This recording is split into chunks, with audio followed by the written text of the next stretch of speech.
A ciência, que foi assim, que nasceu mais ou menos ali na virada do século XV para o XVI, né, tinha um projeto que era o seguinte: compreender e dominar a natureza. Era esse o projeto da ciência, né?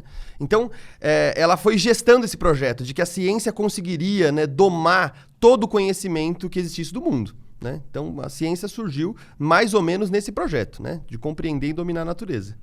E aí, quando vai chegando, então, ali na virada do século XX para o XXI, e se percebe que, assim, começam a acontecer o quê? Tsunamis, começam a acontecer desastres ambientais, e que a ciência não conseguia controlar, mesmo com todas as informações disponíveis. Interessante, muito interessante. E aí, então, o que vai acontecer? Quando você pensa nisso, se percebe que aquele projeto de modernidade, que seria de compreender e dominar a natureza, mostrou limites físicos, né?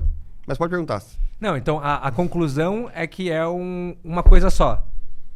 Entre humano, natureza e cultura. Não existe uma separação clara, é isso? Exatamente. E que essa separação, na verdade, ela além de falsa, faz a gente cometer equívocos, né? Na nossa ação cotidiana, né? Porque se a gente for pensar bem, né? Eu gosto muito de pensar sobre isso, né? De que, por exemplo, quando a gente olha essas ficções científicas, né? Esses projetos, por exemplo, desde a ida do homem à Lua, até esses projetos mais ousados que a gente está vendo aí do Elon Musk, que a gente pode até falar depois, de ir para Marte. Qual é o princípio filosófico que está por trás dessas iniciativas, né, tão corajosas, de desbravadores do universo e tudo mais? Qual é o ponto, né, de partida filosófico dessas motivações? A grande questão é o seguinte: parte-se do princípio de que o ser humano não precisa desse planeta para sobreviver, porque ele é um ser consciente, ele é o sujeito da história. Os seres humanos são o sujeito da história.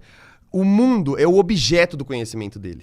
A ciência foi criada nessa ideia. Sim. Então, o mundo, né, os fenômenos que acontecem na Terra são só um objeto do conhecimento humano, porque o homem é o sujeito da razão.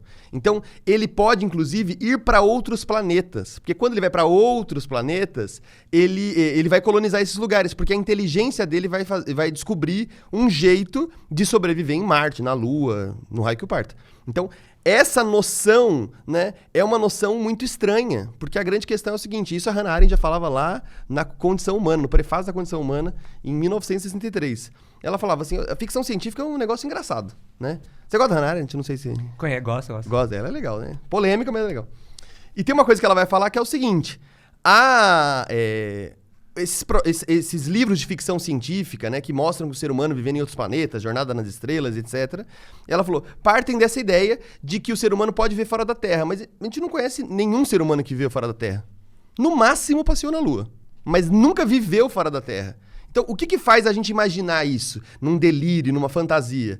É porque nós imaginamos que os seres humanos podem viver sem a natureza, sem a Terra, sem esse planeta, porque ele tem a mente, ele tem o intelecto, ele é um ser cultural que se adapta a qualquer lugar, né? E é esse o diagnóstico que eu percebo que as pessoas têm, mesmo nas mudanças climáticas. A gente acha que alguém vai resolver. Que esse não é um problema meu, não é um problema seu, é um problema que alguém vai resolver, e talvez a natureza, porque a natureza se regenera. Então é maravilha, ela que vai resolver esse problema. E a gente não consegue entender de que, na verdade, nós somos integrados com isso. E que essas mudanças já estão afetando a gente há algumas décadas e a gente não está se percebendo, né, sobre isso. Interessante. Então, se eu fosse capturar aquela pergunta que eu fiz lá atrás, a resposta é sim para as duas, né? Ela é feita da mesma forma. Essas provocações foram feitas para responsabilizar e, ao mesmo tempo, para explicar que o humano não existe pelo humano, né? Existe uma integração ali com tudo que a gente está se relacionando de certa forma.